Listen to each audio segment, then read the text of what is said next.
ઘણી વખત આપણે ક્યાંક જતા હોય અને થોડાક આગળ નીકળે ને પછી ખબર પડે કે આપણે ખોટા રસ્તે છીએ. હવે જો પાછા વળી તો પાછા એ સાચા રસ્તે ચડી જાય, પણ ઘણા એવા હોય પાછા ન વળે. અરે પાછા વળે તો આપણું ઇન્સર્ટ થાય કે આમ ફરીને 8 કિલોમીટરથી ફરીને પાછા એ રસ્તે જાય. ખરેખર 1 જ કિલોમીટર આગળ ગયા હોય, જો પાછા વળીની રસ્તે ચડી જાય તો હેરાન થવાનું ન આવે અને આમ ફરવા જવાનું ન આવે, ખોટા ખર્ચાય ન થાય. એટલે ગમે ત્યારે ખોટા રસ્તે ચડ્યા હોય ને આપને અહેસાસ થાય કે આ ખોટો રસ્તો છે, આપને 100% ખબર પડી જાય કે આ ખોટો રસ્તો છે, પછી આપણે પાછા નથી વળતા. એ નથી વળતા ને એ તકલીફ છે. આવું જ આપણા ઘરની અંદર છે, આપણા સમાજની અંદર છે.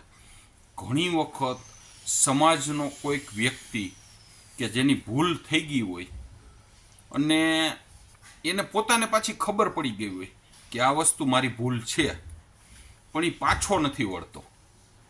શું કામે કે તો એ હલકું ગણાય.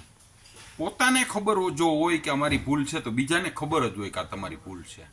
જો ત્યાંથી પાછા વળી જાય ને તો એ સમાજ માટે સારામાં સારું કામ થાય, ઘર માટે સારામાં સારું કામ થાય.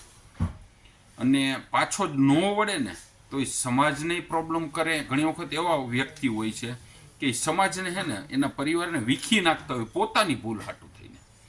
પોતે ભૂલ કરી છે એ ભૂલ સ્વીકારવી ન પડે ને એટલે વીખી નાખતા હોય છે. ખરેખર જો સ્વીકારી લે ને તો એ જળવાઈ રહેતું હોય છે. આપણા ઘરની અંદર એવું થતું હોય. ઘણી વખત સાસુની કંઈક ભૂલ થઈ ગઈ હોય અને એ ભૂલ પોતે સ્વીકાર ન કરે અને એને કીધા ના આમ જ થાય. એને ખબર હોય કે આ વસ્તુ ખોટી છે છતાંય જીદ પકડીને બે આમ જ થાય. સાસુ કે વહુ એટલે જે જીદ કરીને બેસે છે એ કાયમને માટે પસ્તાય છે, આખી જિંદગી પસ્તાવાનું રહે.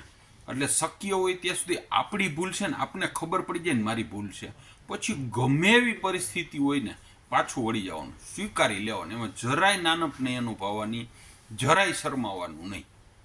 આપણે શરમાવામાં રહી કે નાનપ અનુભવવામાં રહીને આખી જિંદગી સહન કરવું પડે. આપને મનમાં તો એમ થાય જ કે મેં ભૂલ હતી ને મારી ખોટું થઈ ગયું હતું, પણ હું સ્વીકારી નહીં. એટલે મોટું મન રાખીને સ્વીકારી લેવાનું, જેથી શું થાય ખબર, આપણું ઘર જળવાઈ રહીએ, આપણો પરિવાર જળવાઈ રહીએ અને આપણે આમ મગજમાંથી એક વસ્તુ નીકળી જાય કે મેં ખોટું કર્યું હતું. બરોબર ને? ભીખાલાલનું એવું માનવાનું છે.